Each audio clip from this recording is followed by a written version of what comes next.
So we have crimped, connected, locked. There's a push lock on this side and a little clip on this side. Got everything ready for the to actually connect to the locker. And what we're going to do, got these on a convenient little space. I can spool them out. Ow.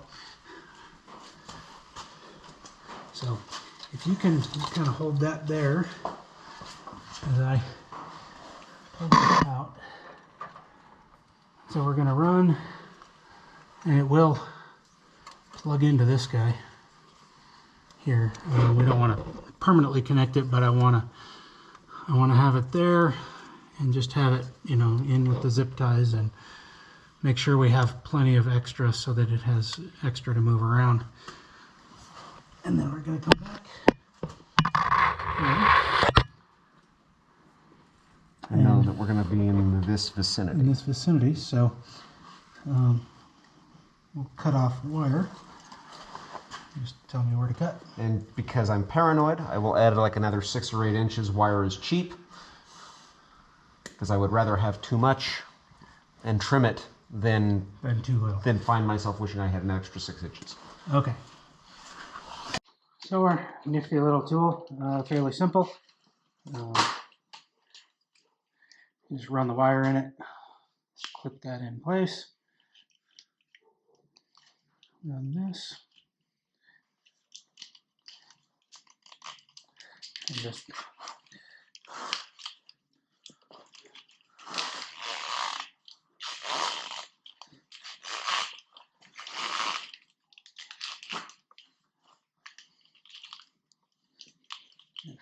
getting a little twisted because it's coming out of the package twisted.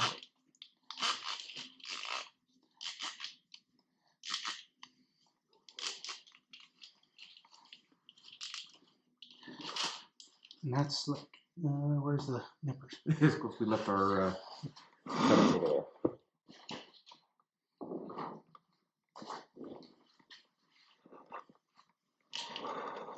And for anybody that has done that, Voila. that is a very... That's a time saver.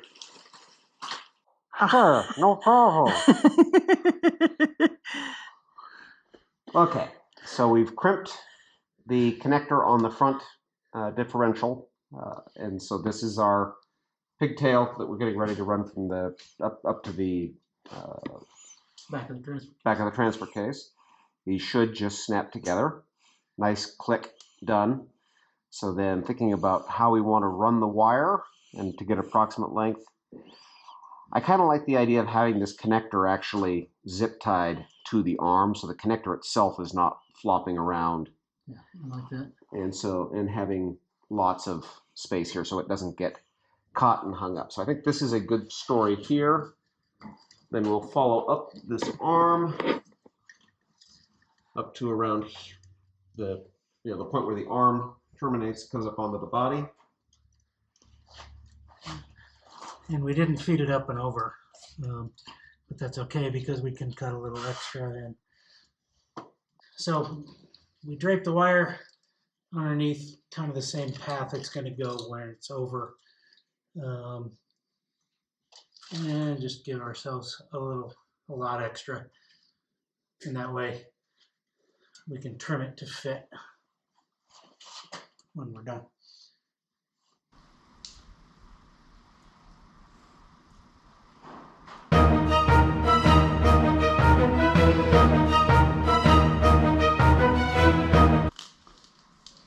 You can get these things from Amazon or Radio Shack or Fry's. Radio Shack still in business? Fry's Electronics or... Oh, Fry's is out of business. They went bankrupt. See, and clearly it's why I can't find stuff.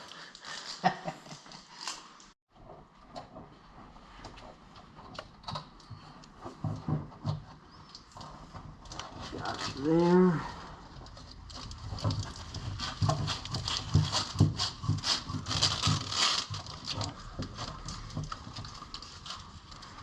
Yeah.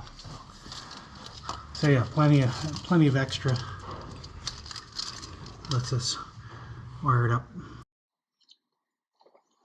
Next step in our wiring is we need to attach the wires. We've got this side done. This is our new side that we're going to be building. We're going to be next going in to see to attach to the Jeep wires. We've got all the pieces ready. One thing I've done is I've gone through and identified identified each color we need on the Jeep side and what it's going to be on the new side, and identified on the connector. And it's really hard to see on this connector. The letters are embossed in the connector itself, and they're going to match the letters on this side. And so I can take all of this information, go to the Jeep, crimp on all my connectors, get this plug put together, and then it should all plug together exactly correct. So we are about ready to start cutting off parts of the Jeep. And this is not quite the point of no return, but it is the point from which we don't want to go back. We're going to start cutting off the wires and crimping on the connectors. And this, we could drop everything and pull this out and do this on a bench, but since we have the lift, it's nice and convenient and easy. If you don't have a lift and you're on jack stands, you'll be sitting on your back doing this, and it's inconvenient at best. And you may choose to pull the wiring harness out and get it out from under so that you can do this work a little easier. I'm going to start with the ground wire that is connected to everybody. And so each of these is an end that goes to a plug. I'm just going to cut this off right there and start, and that gets my ground wire as my first wire. So I've got this stripped back. These connectors are designed for a thicker gauge wire. This is 18 gauge wire, and it doesn't crimp very well. And so one of the tricks I like to do when I'm doing that is I'll strip back extra and I'll fold it back on itself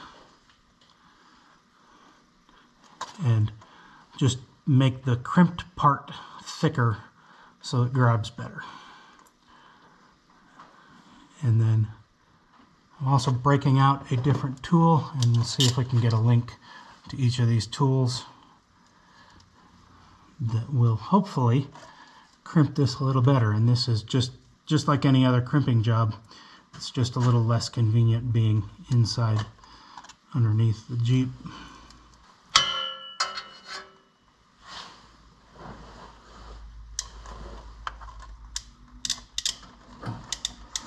Oh, that's much better.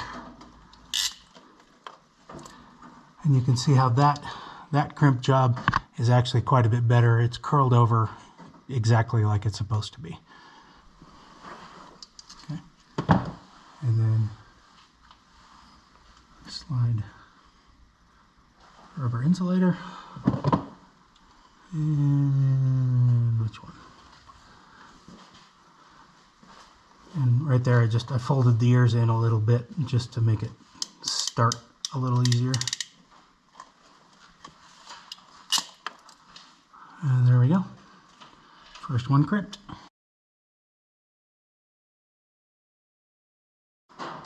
So we finished wiring up the connector here. We have not finished the connector. There's a clip that goes on here that holds everything in place, and a few other things that we can do to finish this out. I put it together enough that it'll plug in so that we can do the testing, make sure that everything works, and then we will finalize it all.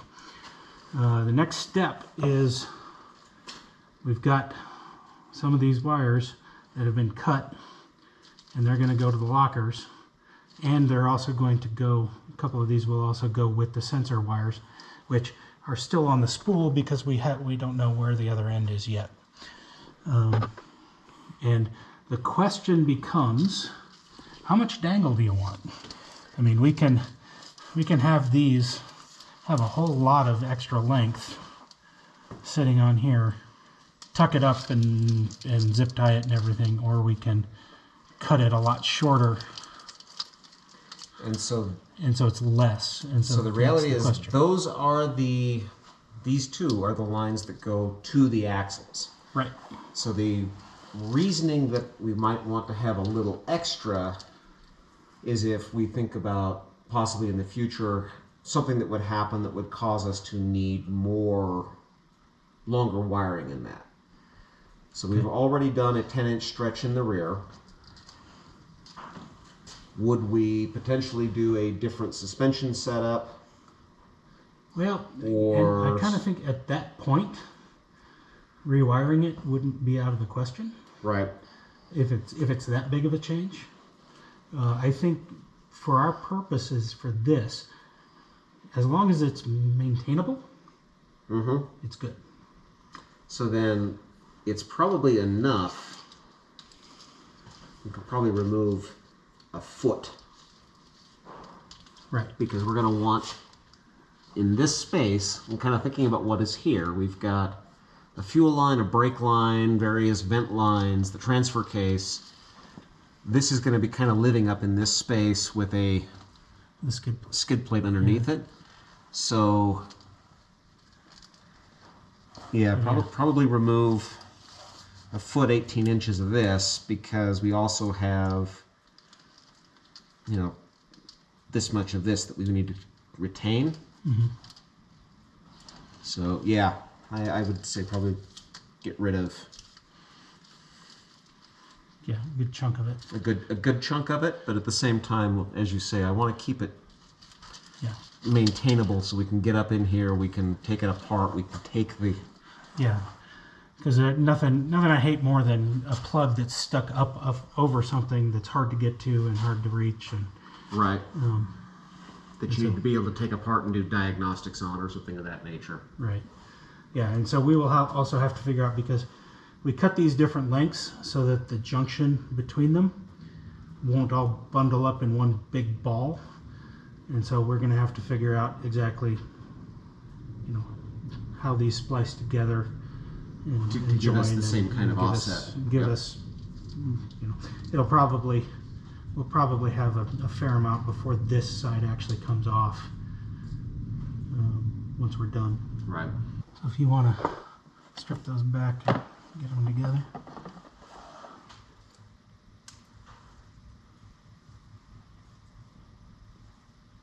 And sometimes if it doesn't quite want to go in, because the wires are all kind of sticking out, it helps to twist them.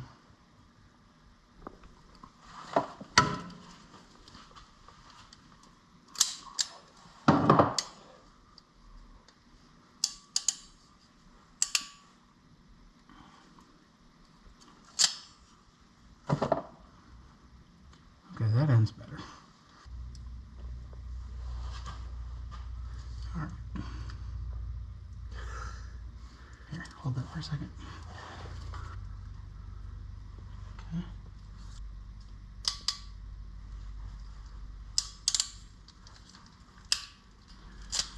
Okay. Okay. That's better. Okay.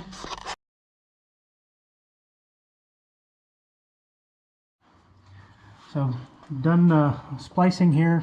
Just need to shrink the heat shrink tubing.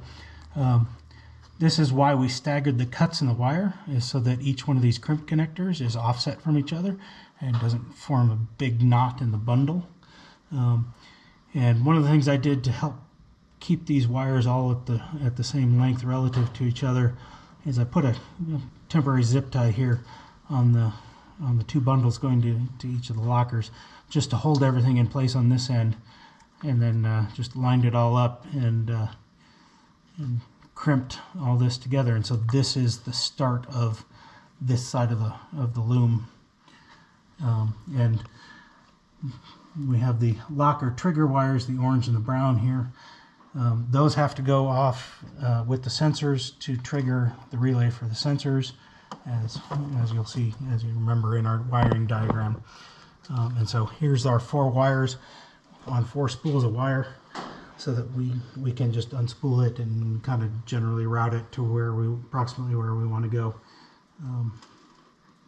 Yeah, and then so we'll just get the heat shrink gun out and get some split loom tubing on this, and we'll be good. With the wiring put together here, we now have the ability to verify proper function of the lockers themselves. We haven't dealt with the relay configuration for the sensors yet, but we can verify the lockers will engage when the factory wiring requests that the lockers be engaged. Of course, that's all upstairs in the cab of the vehicle, so up we go. Okay, ignition is on, four-wheel drive is on. No evidence of lockers on the rear. No evidence on the front. Okay. Or evidence of no. Rear locker has been requested. Because yeah, ordinarily you would be able to rotate the tire. That is definitely locked. Yeah, and so by turning the tire, and I'm holding this one. Don't touch that one. Yeah, that's an engaged. Yeah, that locker is engaged. Requested front locker. Okay. Help me spin this tire. This direction? Yeah. Yep, that is engaged. That is engaged. Rear tires are moving too. And yeah, because we're in four-wheel drive and fully locked, all four tires, and that's why it's so hard to spin. We're turning the whole drivetrain. Okay. So we are fully locked with our first attempt. And that is the factory switch, all the factory logic. Yep. So then I should come up here, cancel it, and it should unlock everything. Okay, that's all canceled. And that sometimes an E-Locker has to rotate a little bit to disengage, but this one just popped free right Yeah, here. that one is definitely no longer engaged, Yeah. and the rear is no longer engaged. Yeah.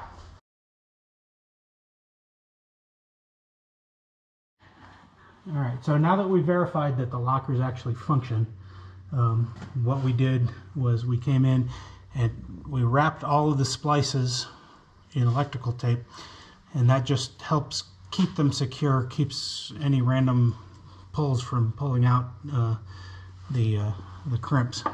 And so it also gives us our point at which these wires are going to come off the connection, and we'll just run some split loom and we'll just continue on with the rest of the wires. All right, so we figured out the routing of the wire that we were going to do. We figured out the location under the hood where we want to put the relay box, and since these are still spooled up, we didn't use these to figure out the length of where we're going to go. We took an extra spool and we ran a single wire along the frame rail, up the firewall and across and over and down and around where we needed to go. And so this wire is as long as these need to be. And so what we're going to do at this point is we're going to take that wire and these. Stretch it all out. Oh, you can stand there. On my handy dandy spool.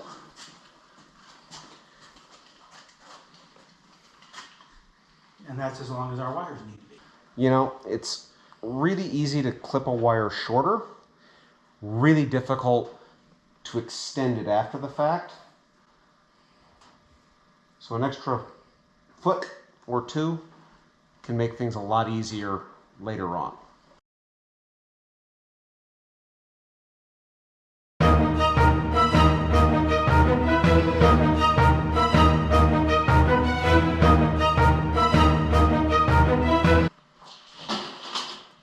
Missed.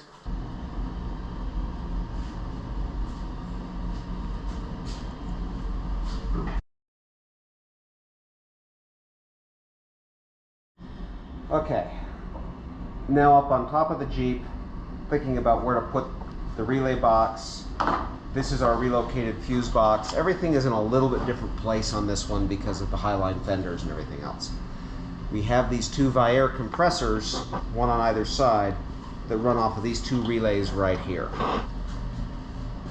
What we're thinking is we would like to relocate these relays into the relay box, only have the one relay box to worry about, and try to arrange to have the relay box sit at about this location. And that means we need to create a bracket that will support the box. That should be basically an L bracket, or a couple of L brackets. We do have to work around the AC line that is here. But I think with these guys out of the way, we'll just relocate them up into the box. We should be good.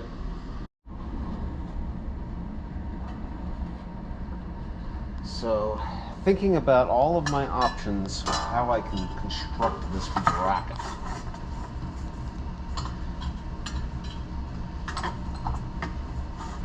This is another one of these arts and crafts conversations.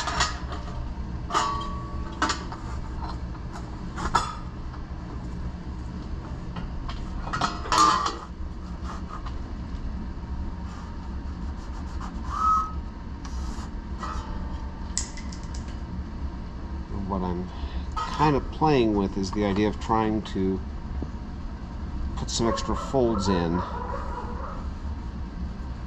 for some extra strength.